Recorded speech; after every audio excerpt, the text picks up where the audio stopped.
Aye. Short Bus Debate Club. It's a bus rolling. I can get on board. Hello, I'm Darren Jolly. It's time to get this short bus started. So let's roll and on with the show. Hello, everyone, and welcome to episode 39 on this fine Monday. Today, Darren and I are going to talk about the midterm elections. And, you know, a lot of people don't even bother with the midterms. They think that they're not important. If you're not some sort of weird fucking romantic like me, maybe they don't mean shit. I don't know, dude.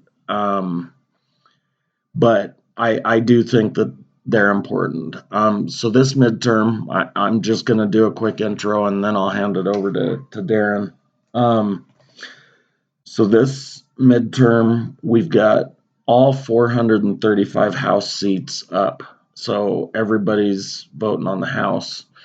And out of the 100 Senate seats, we've got 35 of them that are up for vote. Now, it's kind of weird how we do shit because, of course, our illustrious VP left. So they're going to have a weird vote in California where you're voting for the last 2 months of her seat and then the following term. So there's going to be 2 votes for that one seat, which is fucking weird to me. You would think that whoever gets the 2 months would get the following term, but maybe that isn't the case, which is also kind of cool. Like, if you're a total fuck up, you get 2 months, but the sad thing is that you've got to do both votes in one swing. That'd be awesome if you could just raise fucking holy terror for 2 months while you're in office. Like, there's no consequences. You just do whatever it is that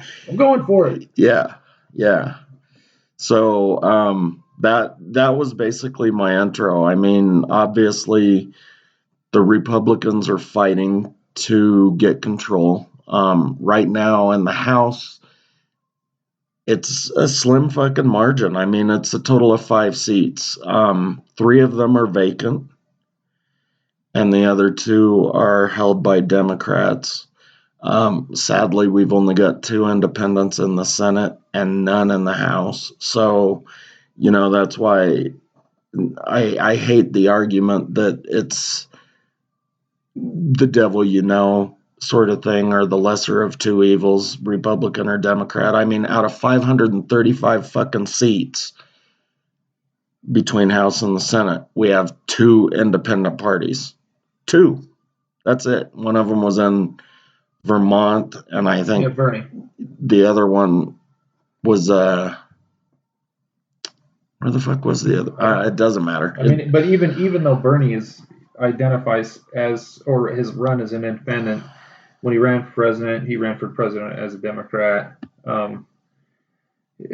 Sometimes these things are just semantic, because ultimately, if you don't have connection to those, how do you have any power? I was actually looking at some of the stuff with the UK, and theirs is almost, in spite of the fact that it's prime minister and the way that they run things is quite different.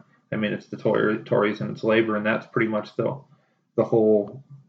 And I'm sure there are some nominally smaller positions, but there's so few, like the ones that you're talking about here. Like, if you had a designation that was like the Green Party, or like, remember you brought up the Constitution Party or something like that, nobody's ever going to get into those spaces. So like the designation becomes an abstraction in itself, independent. Yeah, I know, but that's what bothers me, and that's why the entire argument, the lesser of 2 evils, just pisses me off, because that means that in all probability the Republicans are going to take control, because it's a 5 fucking seat margin. I mean, that's slim, and I think in the Senate it's 2. It's 50-50 right now. Is it? It's 50-50. In the Senate. Okay. Senate, yeah. It's been, and it hasn't changed.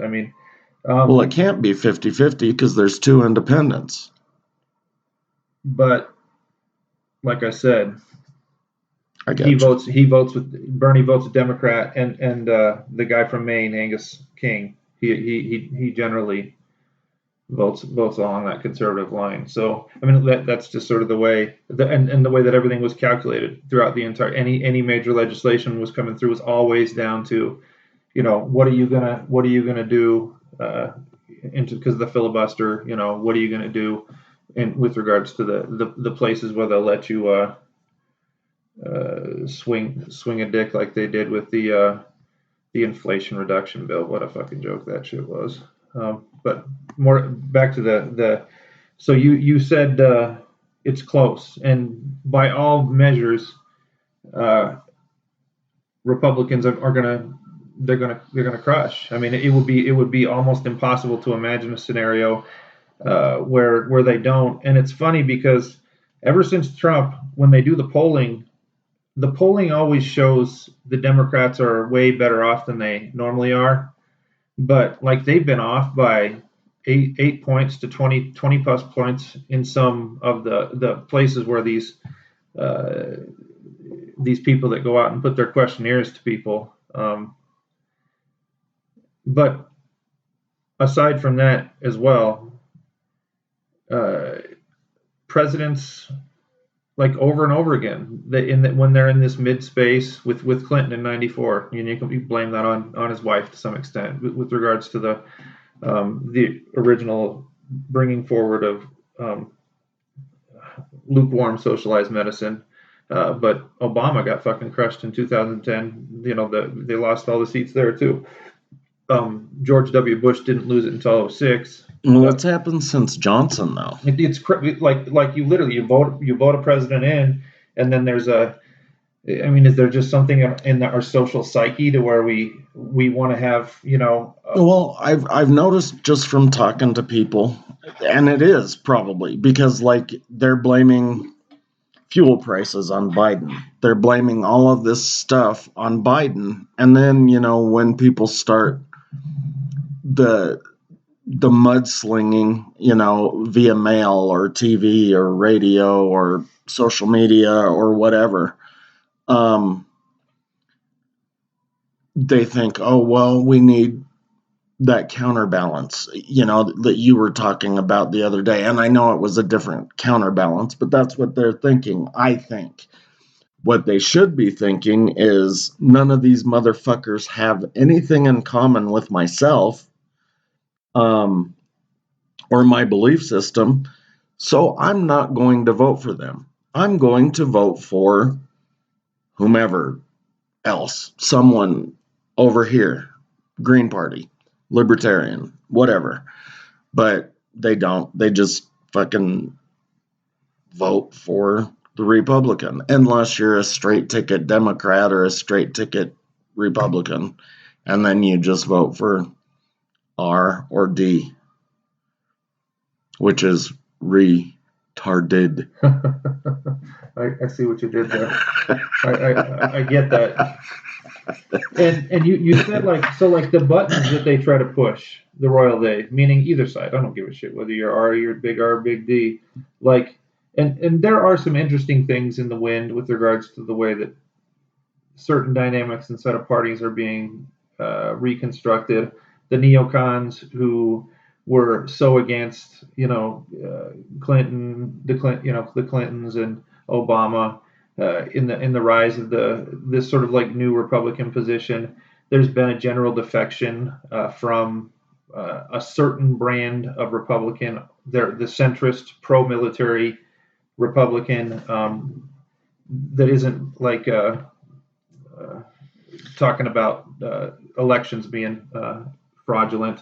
There's one that I was looking at. There's this guy by the name of Bob Marshall. We just moved away from this area, but he makes this huge point of I was a Republican for 30 years, but after Trump came into office and he tried to blow the Constitution away by holding on to the presidency after he had clearly lost. I just couldn't have anything to do with the Republicans anymore. So he's kind of like that Liz Cheney kind of like Republican, but it's not a huge demographic. Obviously, like you look at his background, he was in the military for a long time. He has huge ties to war money, just like the Cheneys.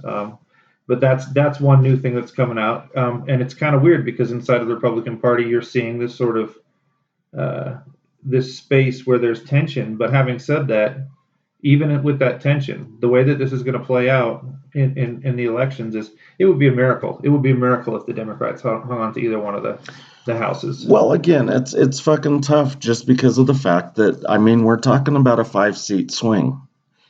And I mean, that's fucking 1%. And the way that everybody acts whenever something happens, and maybe he has a lot more control over it than we think, or they do, because now, I mean, fuel is down to around $3 a gallon around here. $3.50.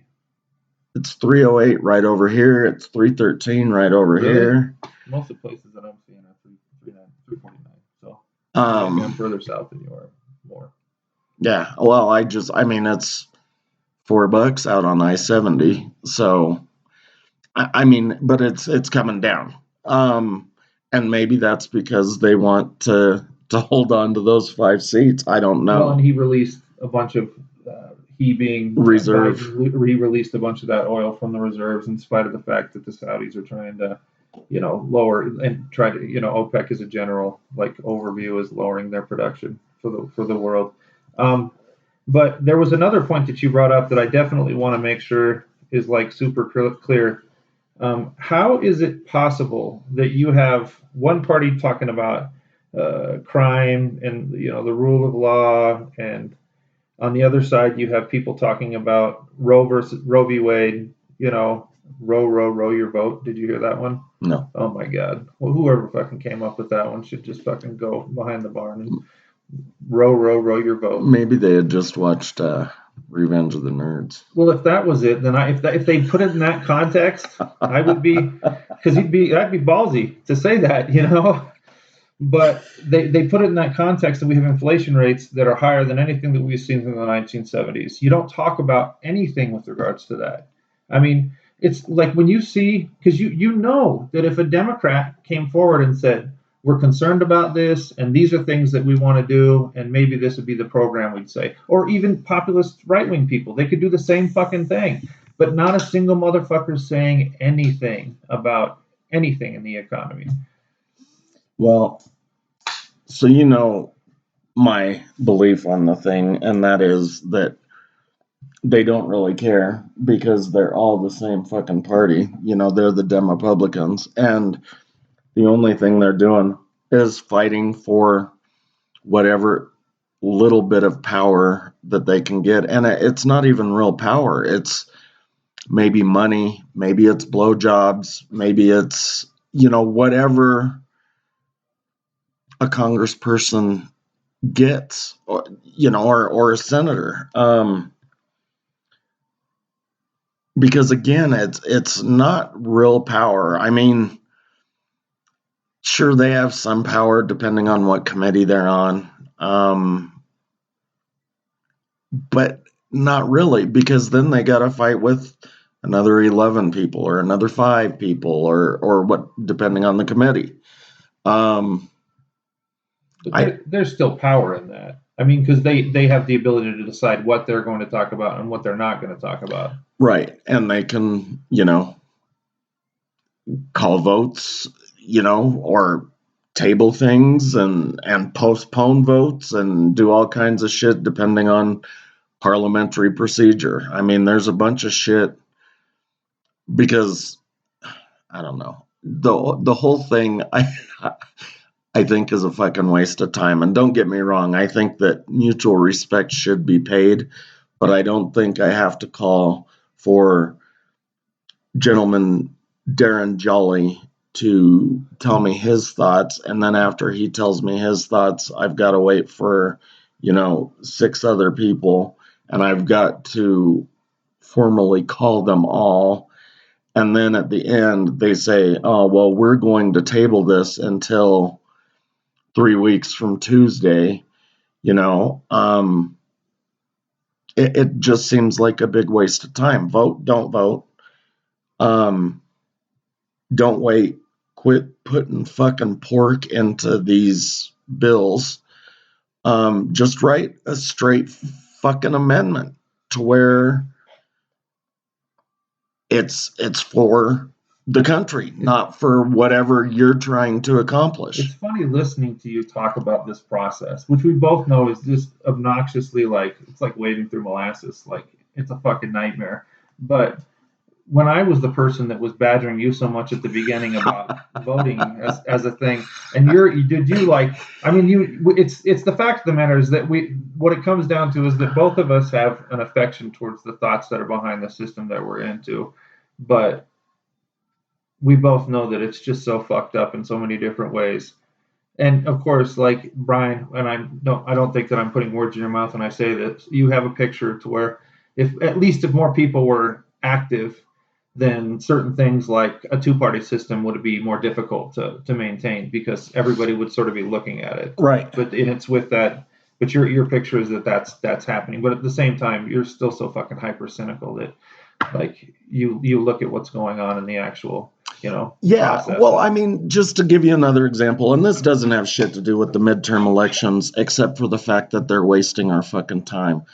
Congress, I think it was the 112th Congress, spent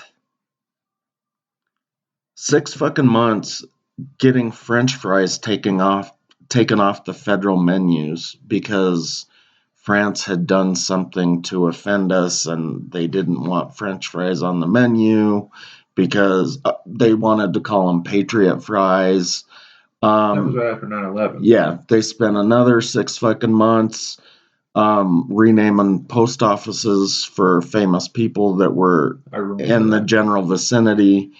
So it's just an example of, again, what they do. I mean, because definitely Darren and I don't give a fuck whether or not they call them Patriot fries or French fries. Oh, I do. Do you? Yeah, I apologize. Fuck you, motherfuckers. Don't talk about stupid shit like that. Don't waste my fucking money turning them into fucking freedom fries. Oh, it was freedom. It was freedom fries. It wasn't Patriot fries.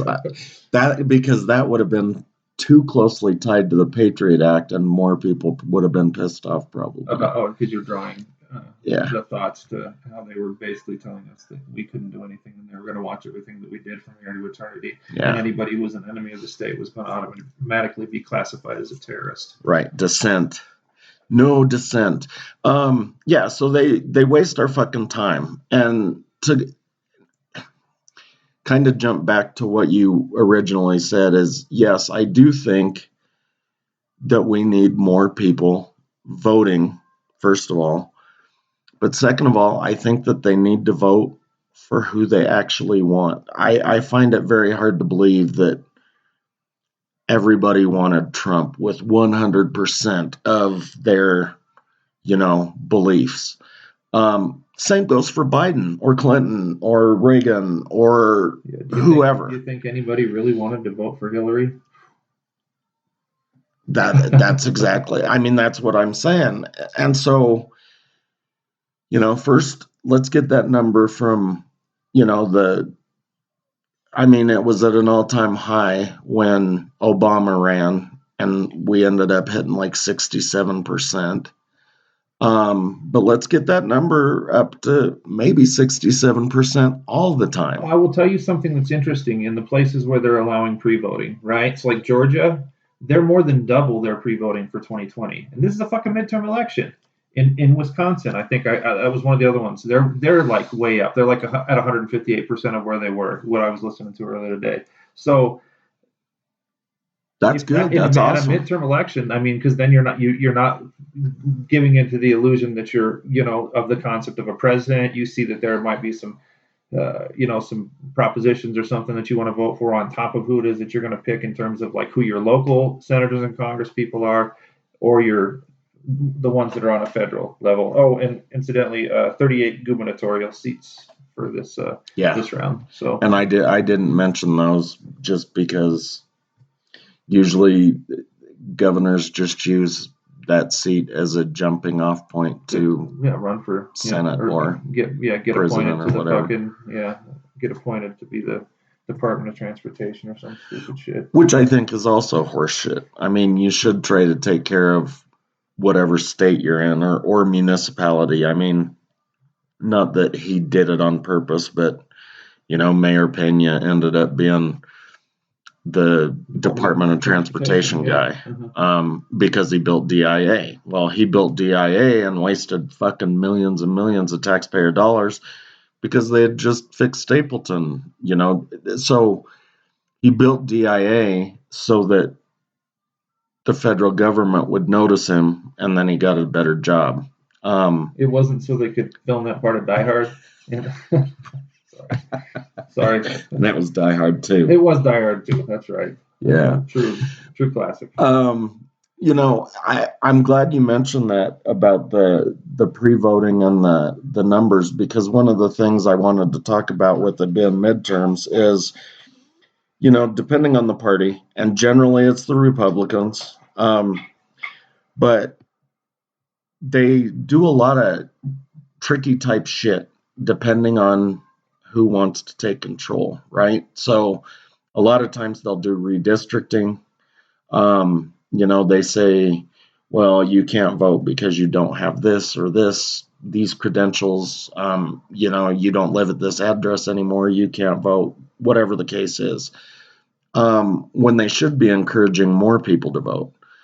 And the numbers that you just give me, I don't know, a sense of hope, I guess. Not like big hope. No. Small H hope. Seriously. Because that's important. We can't be waiting. We can't just be waiting for fucking presidential, because that's just fashion shows, and this is just fashion shows too, but it is, no matter what. And I'm cynical that most people still don't even understand as much about the process as they should. But the only way that you're going to get to understand more about the process is to actively get involved in it, to engage it in many ways. I'm going to say one other thing about, so I've mentioned that I work for the post office. This is my, 12, 14, 16, 18, 20. So this is my sixth big election cycle that I've gone through inside the post office. I have never seen so much fucking shit being fucking sent around from all over the place, from fucking this committee and that super PAC, and dude, and of course it's always there, but dude, we literally have like stacks and stacks and stacks of fucking shit at the fucking post office for political mail that goes out every single day. This election can't, at least in terms of postal shit, can't get over soon enough. Like, I see the carriers and they're just fucking losing their mind because every day they got 7 things that they have to case into their fucking route for every single person that's on the route. So you got 480 things for this Democrat one, and 480 things for this Republican one, and 480 things for the fucking some other stupid,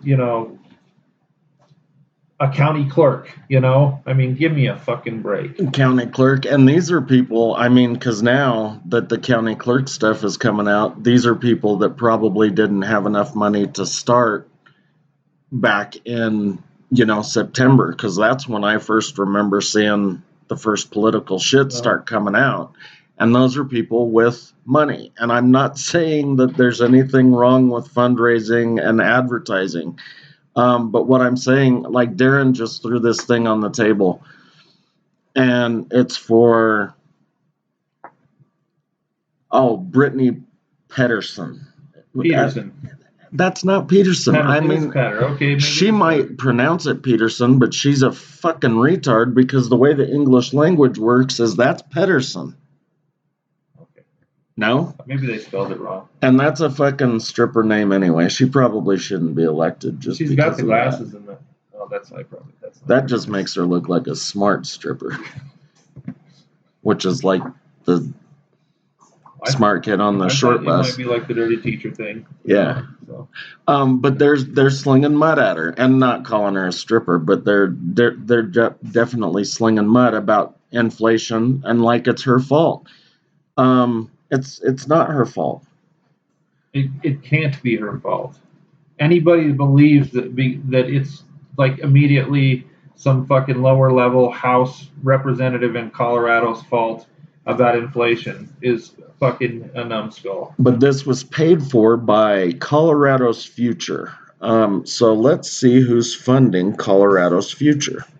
I went through an exercise like this yesterday where I found one. What was the name of the super PAC?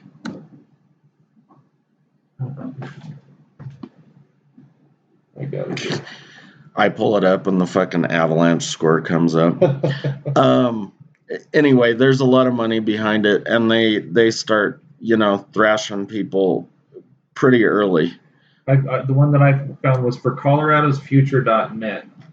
Yeah, for Colorado's Future, right? Yeah, uh-huh. Yeah, I'm on that page now. So much fucking shit, like where they're coming from. And what's interesting, though, is it's not just, they don't just push money to specific sides. They tend to put money to support more Republicans, but they do push certain Democratic candidates if they fall in line with a certain thought process that they, whatever their little agenda is. And it shows who donates all the money. This person did $25,000 6 times, and this one did $25,000 4 times, and totaling, $1.87 million or something. You know what I'm saying? Yeah. Their website blows. You can't find out any information about it. But if you go through it, you find a connection to another website. That's where. So I just went and did a search for Colorado's Future, and then there was this thing for all of the money that was behind it. That's not it. Yeah, so I mean, obviously there are PACs and super PACs and all of these people that are, spending money because they want certain people elected for whatever reason. Take whatever they say and again, try to do some research on your own and find out whether Brittany Pedersen is actually doing any of these things. Like, it says that she voted for the budget, but it doesn't say, what bill that was. And that's a problem for me. That means that they're just throwing shit out there that is essentially meaningless. And they do this all the time for everything, regardless of whether you're talking about the dean of students at the University of Colorado or University of Michigan, to the treasurer, secretary of state, all of that shit. They're just fucking assholes. I wish that they would just tell the truth once. No, but I mean, that's our fault as citizens, because if you can be persuaded by some bullet point, that gets you emotionally, because that's all, they just keep throwing bullet points shit against the wall, This one's hilarious. It says supports law enforcement, gun safety, and mental health programs. Well, who the fuck doesn't? I mean, I think we should be able to buy guns anytime we want, but I'm not against gun safety. But that guy's, because he's in a hyper conservative part of South Denver metro area. He is running as a Democrat, but he bills himself as that, that Liz Cheney type of, walking the line, where he really is. I mean, if you would have asked him 4 years ago, he'd be a Republican, or 8 years ago, he'd be a Republican. What a fucking dildo.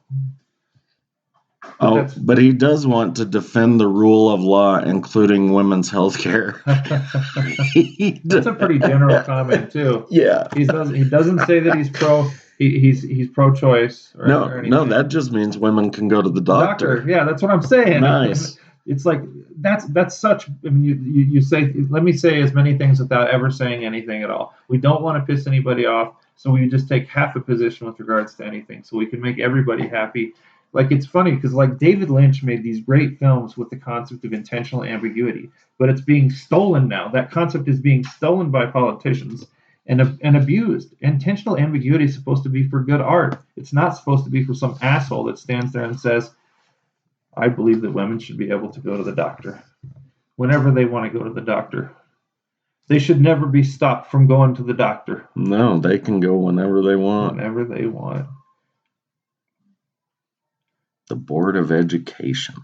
Yeah, I mean, so obviously on the local level, you're going to have a bunch more stuff on your ballots than just, the one of the 35 senators or your House reps. But, try really hard to not pay attention to the trash and do a little bit of research and vote based on what you want, not. Meaning you don't let a politician's agenda set your agenda. Don't let them, like I will never forget going into, at the end of the 90s when we were talking about education problems. And I know I've talked about this before, but like I had just graduated from high school. It took me a whole 6 years to graduate from high school because I was partying a little bit too much. But the whole conversation was about testing. They weren't talking about anything with regards to substance. And that's no different than saying these ones are in favor of January 6th type, conspiracy theories, therefore, or these ones are against, they want to get criminals on the street. This one wants to vote to decriminalize drugs, so they want fentanyl to be out there killing your kids.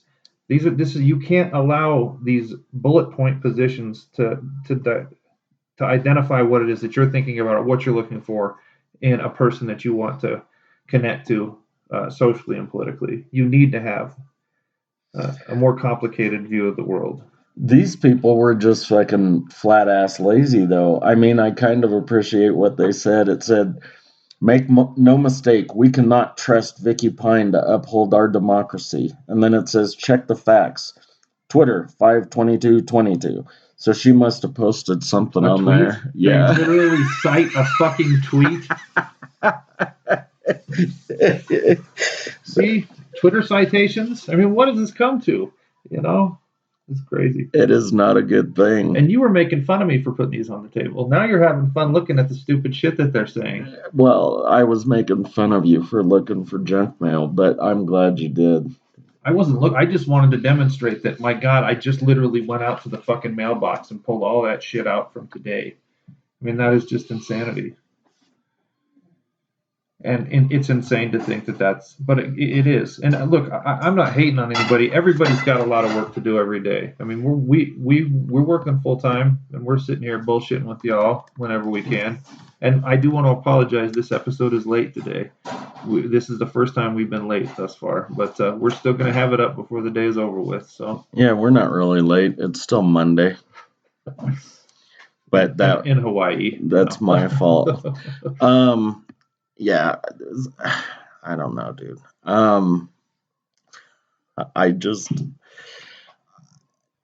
So do you know of any of did they try to do any weird redistricting things anywhere around the country that you know of? There was one thing that I was listening to on Breaking Points the other day where Crystal and Sagar were talking about all these gerrymandering positions. And one thing that people take for granted a lot, Republicans have held lower level offices a ton more than Democrats, and they've played the redistricting game much better than like Democrats. They're missing the smaller playing field. So, but I don't know specifically. I'd have to go in and look at it a little closer. So here's something, and this again, you got to pay attention to this kind of shit. This chick that I said was a stripper, Brittany Peterson. I didn't think she was a rep in Colorado. And it says she voted for the 2022's record-breaking budget. Well, I don't know where the fuck she did that because she's not a member of the House. She has been, though.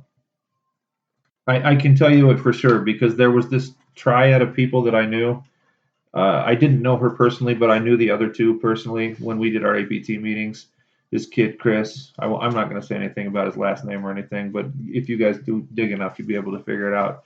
I actually, when I vote this time, he's on the ballot for where we live now, and so is she. and so is this girl that Jason and Betsy introduced me to, that I made time with a little bit. So that's the first time I'll ever get a vote for somebody who I actually had relations with. No, I'm sure that she's on the ballot, but my point she was a congresswoman before. She was, because something else funny about her. I probably shouldn't say this because this is a little bit of mudslinging.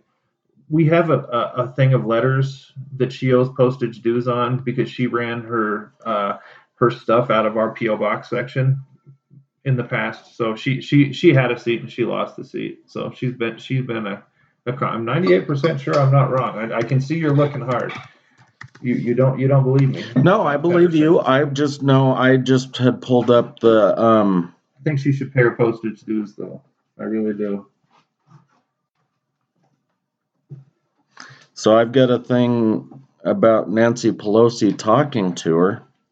I've got a transcript of it. Why would Nancy Pelosi be talking to Brittany Pedersen? Let's see. Speaker Nancy Pelosi joined Congressman Joe, and I don't know how the fuck to pronounce his name, Neguse. I don't know who that is. Following a roundtable discussion about the Inflation Reduction Act.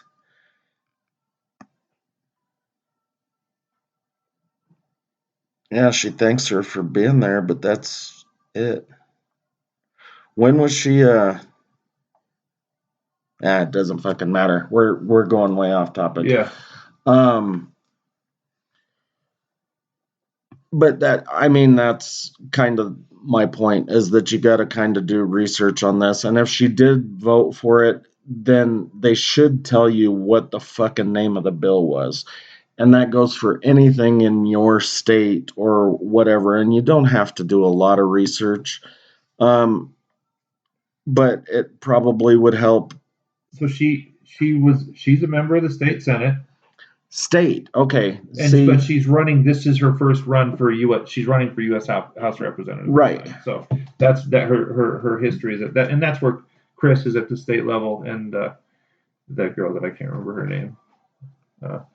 She's at the state level as well. She's a senator as well. But see, that's kind of what I'm saying, is that they throw everything off because they show Biden with her, which makes you think that number there, the $2 billion, was a federal thing. Congressional, from the House Representatives. And it just wasn't. But couldn't be. That's again, intentional ambiguity. Yeah, they're biting off of really good filmmakers' shit at that point in time, and it works because you can tell people to look deeper all you want, but dude, it takes work to do what any of us do. That go a little bit deeper. Yeah, it does a little bit. But or just vote for who you think is the right person. My point is, fucking go vote. We can talk about how you choose who to vote for later. But let's get involved in the process. Yeah. If you start to engage, you're going to learn some things. You're going to grow, hopefully, because hopefully you don't just go once and then just fucking not do it again. Crawl before you walk before you run before you fly. Something along those lines. Baby steps. Yeah. What was that? Oh, what about Bob? Yeah. Bill Murray's funny, dude. He's one of my favorites ever, dude. What about Bob? Bob. Okay, so I wanted to talk about one other thing. And, again, the government, certain parties may or may not try to eliminate certain people from the voting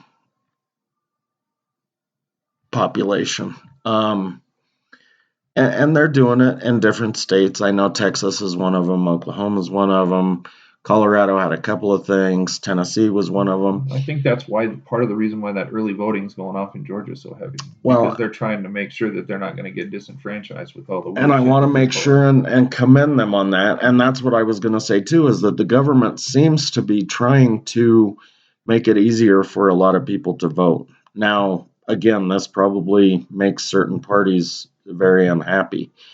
But HBO's show The Newsroom talked about something similar, and they had some lady named Dorothy and she couldn't vote because she didn't have a driver's license because she doesn't drive. And she voted for the last 57, 60 years of her life or something. And I just wanted to call horse shit on that because I didn't have a driver's license, but I did have a state-issued ID. And I'm pretty sure that every state has the availability for you to get a state-issued identification card. It doesn't have to be a driver's. On Newsroom? Is that really what you're calling horseshit on? Well, some of it was quality and good information. Some of that stuff really happened. The substance of the way that they presented it wasn't perfect. Right. And I just wanted to, again. Right now, though, it's odd because I honestly believe that this is all because of what happened with Bernie in 2016 and 2020. Like I said, it's not just inflation. There are no economic questions that are being allowed to be brought forward when it comes to these things. You're not going to talk,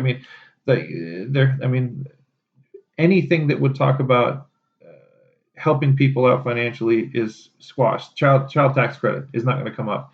Now they're putting down the student loan shit. It's being held up and that may not be the worst thing in the world. That remains to be seen, but it's being held up in courts now that we don't even know whether that's going to play out. But no economic questions are going to be allowed to be asked. And he brought up so many economic questions during those time periods that they had to find a way to redirect, which is why things like voting rights, because out of 2020, that was like the rhetorical disposition was all January 6th and voting rights. That was all that was coming on through MSNBC, Fox News, all the fucking main media networks. So even if they did it in a shitty way on Newsroom, and that's not their responsibility anyway. It's our responsibility to do to figure out if they can vote. And it's curious that was made, 10 years ago, and it's so salient now. Like it's just because they really are, and it's a good way for both Republicans and Democrats. I understand the Democrats are the ones that, because black people are going to vote for them disproportionately. Well, there are times, though, I think that the Democrats don't want people to vote, too. That's actually where I was going, is that it actually benefits both of them because it keeps us from worrying about economic questions. Because no matter what, at the end of the day, there was this thing that was coming out at the end of the last congressional session where there'd been a big push to try to get, especially in the House, to try to get a bill on the floor that they were voting on to make it so people who are in the House and the Senate are not allowed to trade stocks while they're doing that. And and they sort of put it up there for a minute. And like when it first came up, I remember Nancy Pelosi said, well, you're not going to stop us from doing that. This is capitalism. Well, bitch, when you get fucking insider trading information and you go and buy that, and your husband's one of the biggest stock traders in the fucking country, that's not capitalism anymore, sweetie. That's socialism for your rich ass bitch. Okay. Or what would you call it? A plutocracy? No.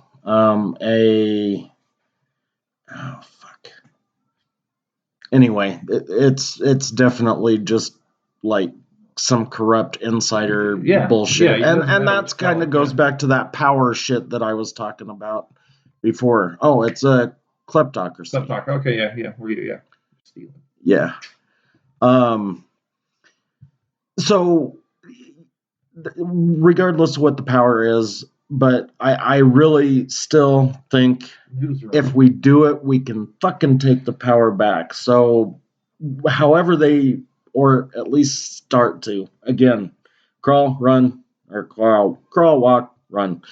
Don't think of it as it's just gonna get you to where it is that you're gonna think of it more as like a chess game, because if you're involved in it and you start to do things that they don't expect you to do, then you're going to sort of force them to do things in a different way. Right, and then they may be actually held accountable at some point, and that's what we're looking for, I think, and that's what we should be looking for. Sorry, I didn't mean to jump in. No, we were going back and forth there, brother. We were feeding off of each other. So, Yeah, I definitely wanted to mention the newsroom thing, the mudslinging, don't pay attention to it. November 8th is the day. So regardless of how your state lets you do it, whether you can, mail in your ballot or whether you have to actually show up and punch a couple of buttons, do it. And do it based on the person you actually want, not the one that is kind of better than the other one. You're going to have to keep working on that argument. I don't think that you're going to get people off of there. But we do need to have, like, the Taiwanese guy that ran for president, I can't remember, Andrew Yang, right? Andrew Yang had some interesting thoughts about third parties for a second, but then he wanted to pull everything in from the center, and he totally destroyed every valid point that he was trying to make. But we need to not get away from that thought of thinking about ways to draw other actors into the candidate process, because this monkey wrench is not going to. We need to make it to where there's no more first past the post bullshit. There's no more. We need to have it to where there's competition. I mean, if we rhetorically believe in competition, then we need to create an arena where competition is actually happening, because this is just fantasy land when it comes to politics, and all of the things that affect us the most are being pushed to the side, and we're left to be concerned with things that are important. Rule of law is important. Police and all that stuff, that's important. Roe v. Wade, our first fucking episode that we did on this stupid journey that we've been going on here was on Roe v. Wade. So you cannot tell us that we don't care about stuff like that. But when it's used as a way to not allow us to dig deeper, to make sure that the people who we're putting in as representatives for us are doing what it is that we need to help them set their agendas. Fuck them setting their agendas themselves. Don't do the sleight of hand shit. They're not fucking magicians, so don't let them, point you in one direction and ignore all the other shit that they do. So I interrupted you again. No, that's fine. I was just going to say one other thing. And no, I still am a Marxist. I do not believe that anything's going to come of electoral politics anyway, but we still need to use it as a tool to drive certain dialectics forward. So that's all. Yeah, we're at 48 minutes now, or coming up on 48. So later this week, we are going to do Dead Musicians, which ought to be a hoot. I'm gonna we'll try to make it not morbid, but there's got to be some. No ham sandwiches. Right, Mama Cass. So Dead Musicians on Wednesday, and then Friday we are going to cover torture and some of the means and implements of said torture. Yeah. It's tough because it's stuff that you can't see very clearly. Black sites, they don't let you see very much of what's going on in those spots. But it's going to be exciting. Yeah, well, we can cover both physical and psychological torture, for fucking ever, which is sad. I don't know why, but, simple things that you don't actually have to see. I mean, like, rape has been used as a torture device forever for both men and women. We'll talk about that. Yeah, so torture is coming up on Friday. So we got some good episodes coming. You got anything in mind for next week? Should we talk about that or just leave it alone? Well, Wednesday, Friday. I don't know. We'll talk about it more down the line. Okay, fuck it. Wednesday, Friday. You know the deal. So Short Bus Debate Club is rolling. We're on Twitter at Short Bus Debate.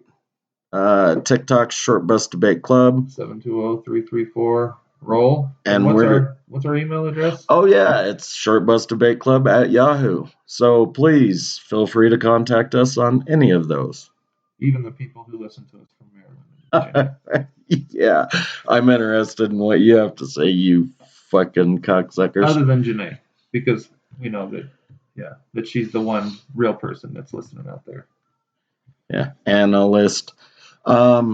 See you later. All right, later.